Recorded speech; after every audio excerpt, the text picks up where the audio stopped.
Du'aa mi Jesus du'aa mi Jesus du'aa.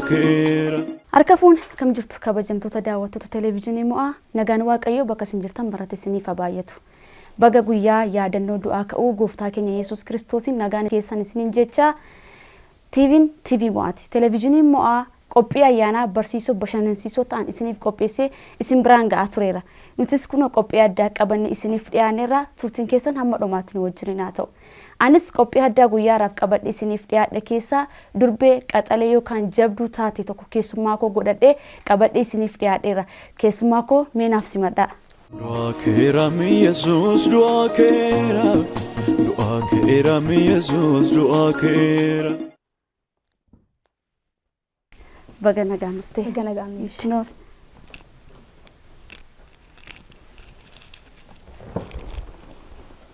Egaan kabajamtoota daawwattoota keenya keessummaa koo Obsee Asraat jedhamti. Yeroo baay'ee kan isheen beekamtuuf hojii ishee inni guddaan ergamtuu wangeelaa yookiin mishiinarii taateetudha kan isheen hojjettu. Kanaaf turtii ishee faana taasisna. Isinis turtiin keessan haga dhumaatti wajjin haa ta'u isiniin jecha. Egaa nutis ayyaana fakkeessuudhaan kun istiidiyootti akkasittiin dhangaan keenya hundumtuu guutuudha. Isinis mana keessan teessanii nu hordofaa kan jirtan kan qopheeffatan nyaachaa dhugaa turtiin keessan hanga dhumaatti nu wajjin haa ta'u qopheessee kan isiniif dhiyeesse Arraayil Taambiruuti. Gama ogummaa kaameraatiin Sooressaa Cimdeessaa fi Dirree Haraa Dabbabaa nu wajjin turu. Akkasumas buna danfisuudhaan nu waliin kan turtu Gaaddisee Haayileeti. Hamma dhumaatti nu faana bu'aa. Obsee baga guyyaa yaadannoo du'aa ka'uu gooftaa keenya Yesuus Kiristoosiin si ga'e. Ameen baga walumaan geenye. Mee maqaa keetii fi eenyummaa kee ibsitii daawwattoota keenya faana wal bari. Maqaan koo Mishinar Obsee Asraatiin jedhama. Bakki dhaloota koo godina Wallagga Bahaa magaalaa Sibusireetti dhaladhee guddadhe. Amma magaalaa Finfinnee keessa jiraadha. Hojii mootummaa waaqayyoo hojjechaa jira. Mee Obseen maatii akkamii keessatti dhalattee kan isheen guddatte? Ani maatii kiristaanaa keessatti dhaladhee guddadhe. Gooftaa kanaa ijoollummaa kootii kaaseen beeka. Ijoollummaa kootii kaaseen faarfannaa daa'imman irraa kaaseen waaqayyoon tajaajilaa guddadhe. Amma dhiyeenya kanaas ergi turtii waggaa 3 as immoo mishiinarii ta'een wangeela mootummaa waaqayyoo babal'isaa jira. Baay'ee namatti tola. Mee ijoollummaa keetii kaatee maatii gooftaa qabu keessatti akkatti guddattedha kan nuti nuuf kaasaa jirtu. Yeroo sanatti namni ergamaa wangeelaa yookiin mishiinarii ta'ee ati ilaalaa yookiin fakkeenya godhattee isa ilaalaa guddatte ni jiraata? Eeyyee namoota baay'ee nan argaa naannoo keenyatti namoota wangeela hojjetan nan argaa. Akkasumas namoota waaqayyoof aarsaa ta'anii darban nan beeka. Garuu keessuma koo kan bule waaqayyo waan natti haasaa tureef waaqayyo waan natti dubbachaa tureef kakuu ijoollummaatti kaaseen qaba. Waa'ee mishiinarummaadhaaf jechaadha. Kanarraan kan kaasee gara mishiinarummaatti galee jechaadha. Baay'ee namatti tola. Hojii baay'ee gaariidha. Hojii akkasii kan hojjetan yeroo baay'ee baay'inaan hin mul'atani. Keessattuu immoo ijoollee dubaraa ta'anii kan akkasii hojjechuun baay'ee ulfaata. Mee hojii babal'isuu wangeelaa kana keessatti iddoo baay'ee ati itti deemtee hojjette yookiin laftati gahee hojjedheera jettu yoo jiraate nuuf qooduu dandeessaa? Eeyyee ani baay'inaan kan hin hojjedhu uummattoota kibbaa irrattidha. Uummattoota kibbaa fakkeenyaaf Hannaa Mursii bakka jedhamu deemeera. Hamar bakka jedhamu Hamar keessaa Diimakaa eeriyaan Bullee eeriyaa Qaayisaa warra jedhaman amma dhiyoo kana immoo turtii guyyaa 10 duraa kanan ture. Oomoo bakka jedhamuuf Daassanach bakka jedhamuun ture qarqara Keeniyaadha. Lafoota akkasii wangeela babal'isaan jira. Akkasumas naannoo Finfinnee kanas nan hojjedha. Magaalaa Finfinnee kana keessas nan hojjedha. Baay'inaan garuu kanan hojjedhu uummattoota kibbaa irrattidha. Baay'ee namatti tola. Hojii kee kana keessatti namni si deeggaru yookaan waldaan kiristaanaa si faana jira jettees jajjabeessitu jira laata? Dhuguma dubbachuuf waldaan kiristaanaa na jajjabeessitu hin jirtu. Akkasumas dhaabbanni na jajjabeessu hin jiru. Garuu wanti kuni kennaa koo waan ta'eef waaqayyo waan itti na waameef hin hojjedha. Malee wanti itti na jabeessus hin jiru. Waanumti namnumti na bira dhaabbatu baay'een hin jiru. Nama xiqqoodha. Namoota akkasumaan na beekantu darbee ispoonsara naaf ta'an deema malee hojii kana guutummaan guututti anumatu hojjeta. Malee dhaabbanni na bira dhaabbatus waldaan kiristaanaa na bira dhaabbattus hin jirtu. Amma kanaan duraa keessatti kan ati hojjechaa turte keessatti maallaqa mataa keetii fi kaka'umsa mataa keetiidha kanatti hojjechaa turte jechuudha. Eeyyee. Baay'ee namatti tola. Yeroo ammaa kanatti akkaataa kanatti of laattee hojii wangeelaatiif gatii baasaa jiraachuun kee baay'ee waan namatti toludha. Mee iddoo garaagaraa deemteetudha namoota garaagaraa bira deemtee namoota afaan garaagaraa dubbatan aadaa garaagaraa qaban bira deemtee kanatti hojii kana hojjettu. Mee achi keessatti isaan biratti wanti si mudate maaltu jira? Eeyyee gaa mudannoo baay'ee nan qaba. Mudannoo koo keessaa garuu taayimii lammaffaa yookiin marsaa lammaffaa yeroon hamar dhaqee imala sa'aatii 3 baadiyyaa argin deemee booddee bishaan harka jiru hin dhume. Bishaan harka jiru gaafa dhumu haasa'uu nan dadhabe. Sa'aatii 3 ol deemeera. Haasa'uu gaafa hin dadhabu bishaan gaafa ittiin jedhu bishaan naalaatanii bishaanii fidanii naalaatan bishaan naalaatan suni bishaanii booruudha. Booruu keessaayyuu bishaan dhoqqee qabudha. Bishaanicha fidanii sa'aatii sana gaa lubbuun koo akka deebituuf akkan xiqqoo jabaadhe dhaqee wangeela sana babal'isuuf dirqama dhuguun narra jiraata. Bishaan sana gaafan dhugu ergin dhugee raawwadhee booddee bishaan sana keessa titiisa jira ture.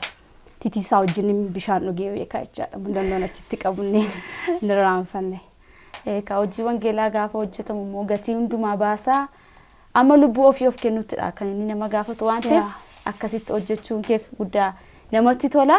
Ammas garuma sanaanitu hin deebiin achuma tansa deebisa. Fakkeenyaaf iddoo afaan isaanii hin dhageenye aadaa isaanii hin beekne keessadha kanatti deemtu. Mee achitti afaan isaanii akkamittidha kanatti isaan dhageessifachuu dandeessu? Eeyyee gaa Waaqayyoon haa galatu. Naannoo sana yeroo naqu Waaqayyoon taasee naqee jalqaba isaasi.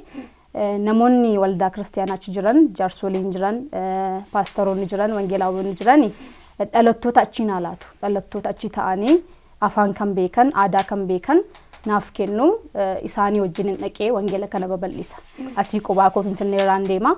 Garuu achitti dhaqeen afaan akka naaf hiikan, akka na gargaaran nan godhaa jechaadha. Akkas ta'edhaan afaan hiiksisuutiin hin fayyadama yeroo baay'ee.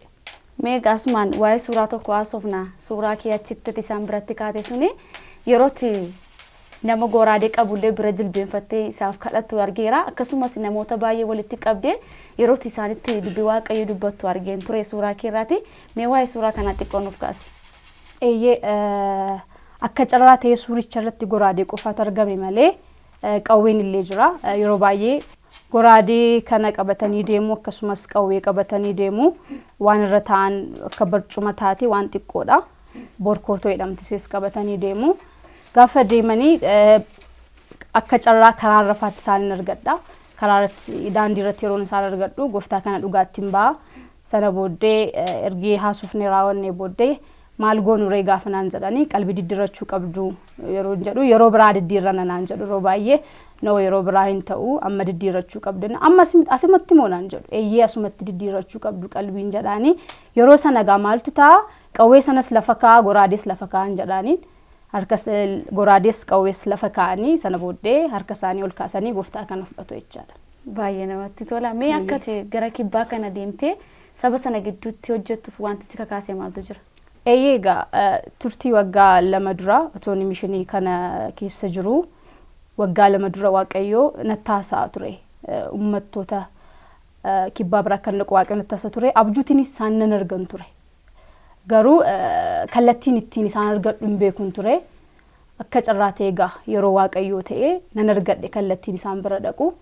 Waaqayyoon dhageen deeme Waaqayyo immoo baay'ee na milkeesseera. Akkasidha wanti jiru. Baay'ee namatti tola hojii hojjechaa jirtuu fi gara fuulduraattis amilee akkanisiif ta'uuf baay'ee waan nama jajjabeessudha. Mee ati shamaradha mucaa durbaa tokkodha.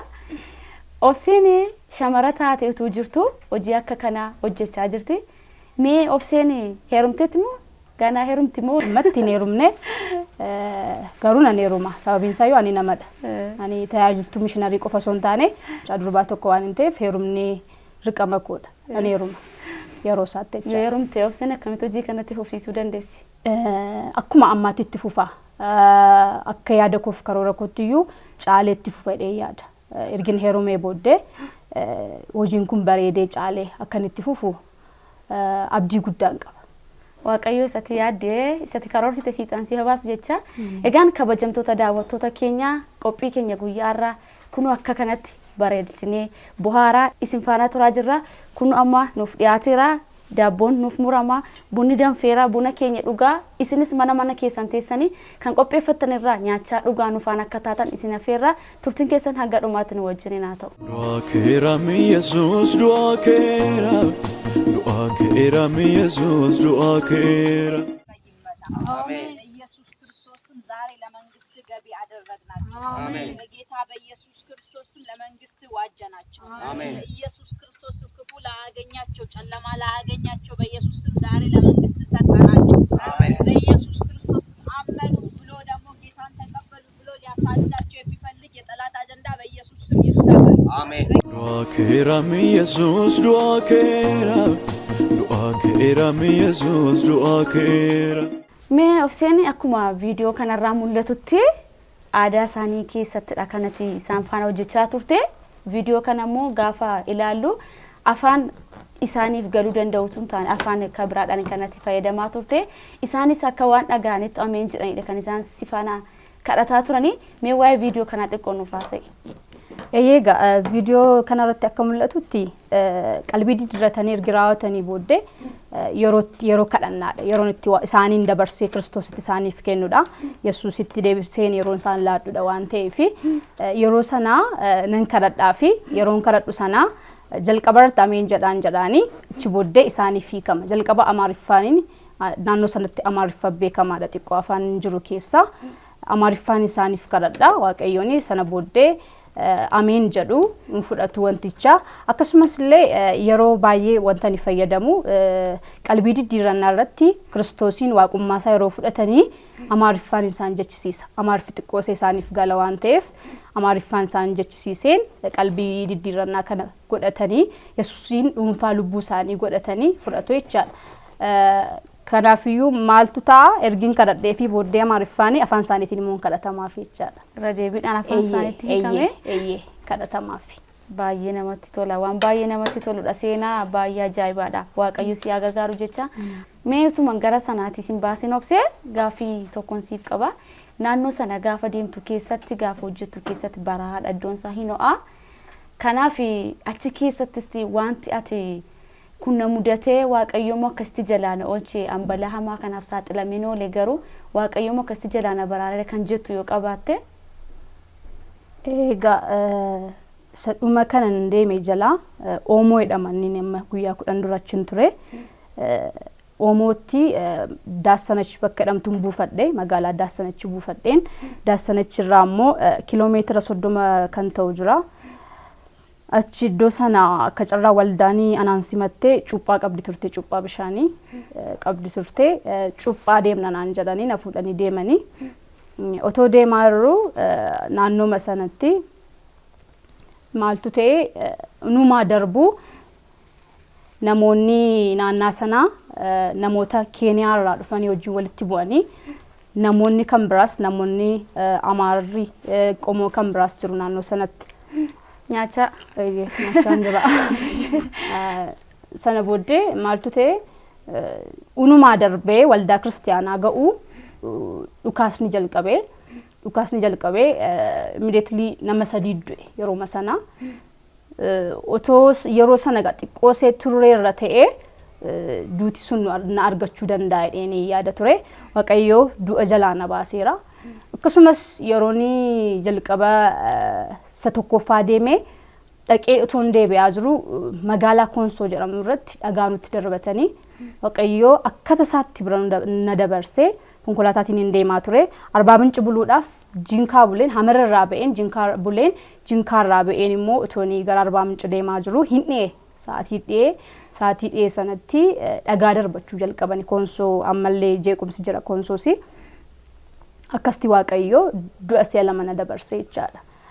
Akkasumas yeroo baay'ee yeroon achi deemu baay'ee fakkeenyaaf Oomoon Daassanach ho'isaa 48dha. Baay'ee ho'a. Namoonni naannoo sanaa immoo Barteemaan Hamarii fi Daassanachoon yeroo baay'ee akka biyya keenya namoonni naannoo sanaa halkan hin rafan halkanis olii gaddeemu guyyaa olii gaddeemu halkan gara baritti gara magaalaa dhufu magaalaa ooluu hin bituu gurguru baay'inaan horsiisee bultootadha. Kanaaf halkan yeroo baay'ee olii gad deemu halkan yeroo deeman sana baay'ee haasaan isaanii eekamsa fakkaata lola fakkaata. Kanaaf yeroo baay'ee hirriba rafun ture. Isa isaan fagoorraa darbanii deemanii iddoon boqodhu waa mana bira darbanii deeman natti fakkaata. Kanaaf yeroo baay'ee hirriba rafun ture. Hirribni baay'ee na rakkisa. Akkasidha mudannoo ani qaqqabu. Baay'ee namatti tola. Ammas yeroo darbe sooshaal miidiyaa irratti suuraa tokko argeetan ture. Obseen yeroo isheen itti geeba nama badhaastu argeetan ture suuraa sooshaal miidiyaa irratti. Mee suurri sun maal ibsa ture obsee? Missionarii keenya tokkodha. Missionarii Qannoo Addisuu jedhama. Missionariin baay'ee jaalladhudha. Nama kanaaf jajjabeeffamuu qaba. Hin baratamne missionarii jajjabeessuun, missionarii bira dhaabachuun, missionarii callisanii akka kara deemtu tokkotti ilaalama malee biyya keenya keessatti speeshaalii namoota keenya biratti kanaafiyyuu missionariin akka jajjabeeffamuu qabu, missionarii bira akka dhaabbatamuu qabuufan akkas godhe. Lammaffaa immoo mooraalii nama sanaaf namni kuni jajjabeeffamuu qaba jedhanii itti amaneen dhiyooma kana dhaga oomuma ergin dhaqee dhufee booddee sagantaa addaa tokko qabu turanii tiimiin suni tiimii sanarratti keessumaa kabajaa godheen affeeree turenni achumaan sarpiraayiz godhe jechaadha. Baay'ee yaada jajjabeeffamuu qabuuf baay'ee namatti toludha. Mee qophii sanarratti kanatti qopheessite karaa qofa dhuunfaa keetti qofadha moo namni si deggera jira qophicharratti? Geepha sana kanan bite ofuma koodha. Sababiin isaayyuu ani speeshaalii namoota wangeelaaf aarsaa ta'an namoota wangeela hojjetan waan wangeela hojjedhuu fi peeniin isaa naa gala. Dhukkubni isaa rakkoon isaa karaan isaa naa gala waan ta'eef namni kun jajjabeeffamuu qaba jedheen namoota kan biraaf illee akka fakkeenya ta'uufan kenneef kanaafidha. Egaan kabajamtoota daawwattoota keenya akkuma isheen dubbatte namoonni hojii akkasirratti bobba'anii jiran karaa ishee qofatu hin taane isheenis akkasuma akka dhuunfaattidha hojii kana kan isheen hojjettu bira akka dhaabattan akka jajjabeessitan isiniin jecha gamanumaan dhaamsa keenya isinii dabarsina. Mee obse yeroo baay'ee hojiin kee hojii dirreeraadha. Yeroo hundumaa dirreerrattidha kanatti dabarsitu. Yeroo baay'ee hojiidhaaf baatee dirreerratti ayyaana dabarsitee deemta. Walumaa galatti immoo ayyaana akkamittidha kanatti dabarsitu? Akka carraa ta'ee ayyaana irratti wanta ni godhu dirree bakka biraa dhaqee hin beeku. Akka carraa ta'ee ayyaana gaafa ga'uuf guyyaa 2 yookiin guyyaa 1 durseen Finfinnee gala. Garuu bartii tokko nan qaba. Ayyaanni gaafa ga'u yookiin guyyaa ayyaana yookiin immoo akka carraa ta'ee torbee tokko durseen yoon magaalaa kana jiraadhe magaalaa xiqqoo naannoo kana keessa jiran deemuudhaan ayyaana kana sababeeffachuun wangeela mootummaa waaqayyoo nan lallaba tiimii tokko wajjin dhaqeen fakkeenyaaf ayyaana akka qilee dhalachuu Yesuus Kiristoos yaadannoo ayyaana kanarrattis dhugaa nan baha nan lallaba akkasumas namoota tokko hammamni koo dandee biran dhaabadha. Namoota yaadatamuu qaban yeroo baay'ee namoota wajjin nan dabarsa malee mana qobaatti hin oolu akkasiin dabarsa. Garuu ayyaana sababeeffachuutiin bartii ani qabu wangeelan dhugaa ba'a. Guyyaa ayyaana dursee yookiin torbee tokko yookiin guyyaa 2 yookiin guyyaa 3 durseen wangeela kana dhugaa ba'a jechaadha. Mee gamanumaan namoonni gaafa ayyaana waggaa ofiif qofa nyaachuu yookiin firoota wajjin walitti dhufanii nyaachuuf dhuguu qofa akka hin taanetti mee namoonni maal gochuu qabu jetteetu yaadda? Eeyyega namoonni kan gochuu qaban speeshaalii amantoonni keenya badaa waan kun amantoota keenya biratti mul'atu. Wal gargaaruun kun namootuma naannoo isaanii jiran illee adda baasanii hin beekan yeroo baay'ee Finfinnee kana keessa nama akkamii jira naannoo koo eenyu jira eenyutu rakkatee bulaa eenyutu hagabu bula jedhanii otoo ilaalanii otoo nama sappoort godhanii nu warra tajaajilu qofa osoo hin taane namootuma naannoo isaanii jiran waan dhala isaanii tokkoof godhan sheerii godhanii dhala namaa kan biraadhaaf mucaa kan biraadhaaf otoo sheerii godhanii otoo wal gargaaranii kiristiyaanummaa reyaalitii isaa otoo jiraanne gaarii dhedhe namana wajjin wal jajjabeessuudha. Eenyuyyuu ta'uu danda'a nama kamiyyuu ta'uu danda'a garuu wanta mana keetti godhatturraa sheer gootee Kiristoos kennaa waan ta'eef namaafis kennaa otoo tajaajillee otoo jiraanne jireenya isa sirrii otoo jiraanne gaarii jedhee namana otoo nama gargaaran jedheen amanan. Dhuguma akkuma yaadde kaasta yaanni kee yaada baay'ee bal'aadha. Yeroo baay'ee gaafa ayyaana waggaa ollaansaa quufee nyaateetudha kan inni bulu. Ollaan immoo agabuu kan akkasitti mana duwwaa keessa oolutu baay'ata. egaa wal gargaaruun walii wajjin jiraachuun aadaa keenya nuuf haa ta'u jecha mee gara dhumaatti namootaati galateeffachuu fi baga ittiin sin ga'e jechuu barbaadu yoo jiraate.